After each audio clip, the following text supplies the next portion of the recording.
Sunday का जो दूसरा मैच हुआ वो राजस्थान रॉयल्स और गुजरात टाइटंस के बीच में हुआ और ये पिछले आईपीएल के फाइनल का रिप्ले था।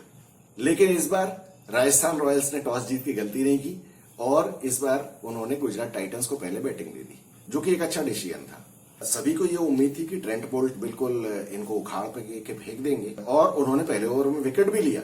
जैसा कि ट्रेंट बोल्ट का रिकॉर्ड है, वो पहले ओवर में हमेशा विकेट ले लेता है। वृद्धिमान साहा को आउट भी कर दिया। शुभमन गिल और साई सुदर्शन ने ट्रेंट बोल्ट को बहुत अच्छी तरह से खेला। एक बात माननी पड़ेगी कि शुभमन गिल की जो टेक्निक है वो काफी हाई स्टैंडर्ड की है। ट्रेंट बोल्ट की जो स्विंगिंग बॉल्स को उसने खेला है वो मतलब इट वाज रिमार्केबल टू सी। बहुत अच्छा प्रॉस्पेक्ट है वो और मैं उम्मीद करता हूं कि वो आगे जाके बहुत नाम कमाए। उसका कंपोजर बहुत अच्छा है, उसकी टेक्निक बहुत अच्छी है, उसका शॉट सिलेक्शन अच्छा है और अगर यही थोड़ा सा मैच्योरिटी के साथ अगर वो चलता रहे बड़े रन बनाने के लिए तो वो बहुत अच्छा रहेगा, जो कि पिछले कुछ टाइम में उसने दिखाया भी है। तो उसने हालांकि रन कोई बहुत ज्यादा स्ट्राइक रेट से नहीं बनाए, 34 बॉल में 46 रन बनाए, 50 पूरा नहीं कर पाया, लेकिन उसकी बैटिंग बहुत अच्छी थी। साई सुदर्शन के भी जल्दी आउट होने के बाद, साई सुदर्शन भी अच्छा खेल रहा था, हालांकि वो जल्दी आउट हो गया। रन आउट होना अनफॉर्चुनेट है, लेकिन उसके बाद भी हार्दिक पांड्या के साथ शुभमन गिल ने बहुत अच्छी साझेदारी की। हार्दिक पांड्या ने आके थोड़े अटैकिंग शॉट्स लगाए और उसके बाद जब डेविड मिलर की बैटिंग आई तो डेविड मिलर का कैच जो एडम जंपा ने छोड़ा है 6 रन के ऊपर, वो इनको बहुत ज्यादा कॉस्टली पड़ गया। डेविड मिलर ने 30 बॉलों में 46 रन ठोक दिए, मतलब कैच छूटने के बाद उसने 40 रन और बनाए। तो अब लेकिन इसमें किसी को ब्लेम नहीं किया जा सकता। देखिए, कोई भी आदमी, कोई भी बॉलर कैच लेने के लिए पूरी कोशिश करता है, तो इसमें किसी को ब्लेम नहीं किया जा सकता। लेकिन मेरी एक शिकायत एडम जंपा से है। आप अगर हिस्टोरिकली देखेंगे तो क्रिकेट में कॉटन बोल्ट के जो सबसे ज्यादा चांसेस आते हैं वो राइट आर्म लेग स्पिनर्स को आते हैं। हिस्टोरिकली आप देख लीजिए, पूरा रिकॉर्ड निकाल के आप देखेंगे क्रिकेट की शुरुआत से लेके, तो भी कॉटन बोल्ट सबसे ज्यादा राइट आर्म लेग स्पिनर्स ही करते हैं। तो एक राइट आर्म लेग स्पिनर को कॉटन बोल्ट के चांस के लिए हमेशा तैयार रहना चाहिए। तो ये गलती एडम जंपा से हुई है, जिसका खामियाजा टीम को भुगतना पड़ा। उसने 46 रन ठोक दिए और जब डेविड मिलर खेलने पे आता है और जब वो पीटने पे आता है तो बॉलर्स को बहुत तकलीफ हो जाती है। आज अभिनव मनोहर ने भी ये दिखाया कि उसको क्यों बहुत प्रॉमिसिंग बैट्समैन कहा जाता है। 13 बॉल में 27 रन ठोक दिए उसने, तो ये बहुत अच्छा सिलेक्शन था। और विजय शंकर की जगह जो ये खेला है तो इसने विजय शंकर की कमी काफी पूरी की। मतलब मुझे ये कहते हुए काफी अच्छा लग रहा है, क्योंकि विजय शंकर को तो सभी लोगों ने राइट ऑफ ही कर दिया था। कोई विजय शंकर को कुछ सोचता ही नहीं था। विजय शंकर ने जो पिछले 1 साल में इंप्रूव किया है वो काफी रिमार्केबल है और उसकी कमी अभिनव मनोहर ने जरूर पूरी की। और कुल मिला के 177 रन का स्कोर ठीक ठाक था। बाद में जब राजस्थान की बैटिंग शुरू हुई तो सबको ये लग रहा था कि ये तो वन साइडेड नहीं तो काफी इजी विक्ट्री हो जाएगी राजस्थान के लिए, क्योंकि शाम को ड्यू आ ही रही थी और बटलर, जायसवाल और सैमसन ये सारे लोग मिलके बिल्कुल जीटी के बॉलर्स की चटनी अगर नहीं बनाएंगे तो भी आराम से रन बना लेंगे। लेकिन शामी और हार्दिक पांड्या ने जो बॉलिंग की है, देखिए जब ड्यू आ रही होती है तो फिर बाद में फील्डिंग करने वाली टीम के लिए एक सबसे बढ़िया चांस ये रहता है कि शुरू के जो 4-5-6 ओवर्स हैं जहां बॉल नया है उस टाइम थोड़ा एक्स्ट्रा एफर्ट मारना चाहिए, जो कि मोहम्मद शमी ने किया और हार्दिक पांड्या ने भी किया। इन लोगों ने बिल्कुल टेस्ट मैच लेंथ्स डाली और यशस्वी जायसवाल और बटलर को काफी परेशान कर दिया, जिसमें यशस्वी जायसवाल को तो समझ में ही नहीं आ रहा था कि क्या हो रहा है और अल्टीमेटली वही हुआ। एक short of good length ball से उसने बल्ला चलाया और वो स्लिप में आउट हो गया। शुभमन गिल ने अच्छा कैच पकड़ा और बाद में बटलर को भी काफी तकलीफ हो रही थी और पावर प्ले में चूंकि रन नहीं आ रहे थे इस वजह से उसने वो स्कूप मारने की कोशिश की जिसमें वो बोल्ड हो गया। गुजरात टाइटंस के ओपनिंग बॉलर्स हार्दिक पांड्या और शामी ने इतनी अच्छी बॉलिंग की कि पावर प्ले के 6 ओवर्स में से 3-3 उन्होंने ही डाल दिए। एक टाइम तो ऐसा था कि राजस्थान के 4 ओवर और 3 बॉल्स में कुछ 13 या 14 रन थे।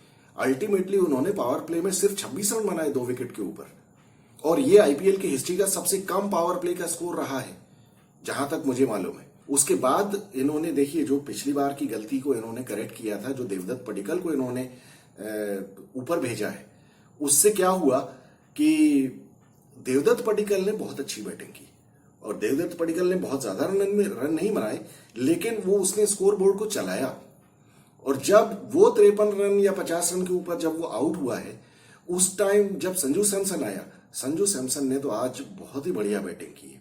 मुझे ऐसा लग रहा था कि संजू सैमसन शायद पिछले जो 2 मैचेस में फेल हुआ है, वो फिर से अपना पुराना आईपीएल का ट्रेंड शुरू करने वाला है कि शुरू के मैचेस में तो स्कोर करता है और उसके बाद फिर उसका वो ढर्रा चालू हो जाता है 20, 25, 30 रन इस तरह का। लेकिन आज उसने गजब की बैटिंग की और 60 रन बनाए। एक ओवर में जो उसने राशिद खान को लगातार 3 छक्के मारे हैं। राशिद खान ऐसा बॉलर है कि उसको 3 छक्के लगातार मारना, मतलब उसको तो मारना ही बहुत मुश्किल है। और आज राशिद खान का भी मेरे ख्याल से रिकॉर्ड बन गया, जो उसने T20 के मैच में 4 ओवर में 46 रन दिए। भले उसको विकेट मिले, लेकिन वो रन कभी नहीं देता है। उसके हमेशा 24, 26, 28 ऐसे ही रन होते हैं 4 ओवर्स में। लेकिन सैमसन ने बहुत अच्छी पिटाई की उसकी। और उसके बाद एक टाइम ये था कि इन लोगों को कुछ कितने 8 ओवर में 100 रन के करीब चाहिए थे। लेकिन उसके बाद हमारे हेटमायर, उसके पहले लेकिन वो रियान पराग की बात करना तो बहुत जरूरी है। ये पता नहीं, मुझे ऐसा लगता है, अगर आप लोगों में से किसी को पता हो तो मुझे बताइए, क्या रियान पराग की क्या आरआर के जो ओनर्स हैं उनके साथ कोई रिश्तेदारी है क्या? ये पिछले 5-6 साल से राजस्थान रॉयल्स के साथ खेल रहा है और इन पिछले 5-6 सालों में से मुझे जहां तक याद है सिर्फ एक बार इसने कुछ परफॉर्मेंस दी है। वो मुझे ढूंढना पड़ेगा, शायद एक ही बार कुछ परफॉर्मेंस की है और उसमें शायद गलती से मैन ऑफ द मैच भी हो गया था। दूसरा, इसका एटीट्यूड जो है, सारे प्लेयर्स इसके बारे में ये कहते हैं कि ये बहुत ही बदतमीजी करता है और किसी से भी झगड़ा कर लेता है। परफॉर्मेंस उसकी कुछ है नहीं, पता नहीं इसको क्यों बोझ की तरह लिया हुआ है। प्रैक्टिकली राजस्थान इसके होते हुए सिर्फ 10 प्लेयर्स के साथ ही खेल रही है।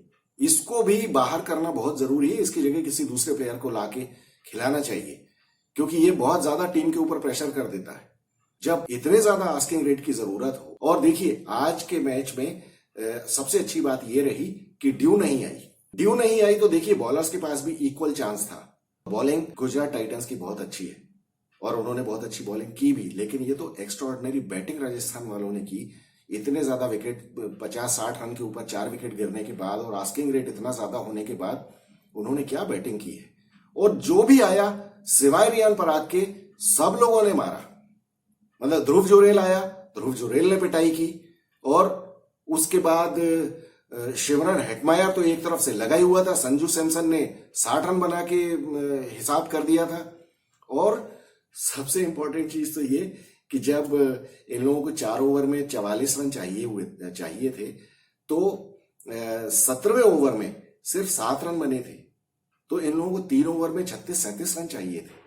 और उसके बाद इन लोगों ने बनाए तो 2 ओवर में 11 रन बनाए। उसमें 2 ओवर में इनको 23 रन चाहिए थे जब अश्विन आया, क्योंकि 18वें ओवर में ध्रुव जुरेल आउट हुआ था। उसके बाद इन्होंने अश्विन को भेजा और अश्विन ने आज क्या गजब की बैटिंग की। देखिए, यही होता है, किसी भी बैट्समैन को उसके प्रॉपर नंबर पे भेजा जाना चाहिए। पहले जो संजू सैमसन ने इसको 1 डाउन या 2 डाउन भेज दिया था अश्विन को, वो उसकी पोजीशन नहीं है वहां। उस दिन भी हालांकि उसने रन बना दिए, लेकिन वो बॉलर्स की गलती थी।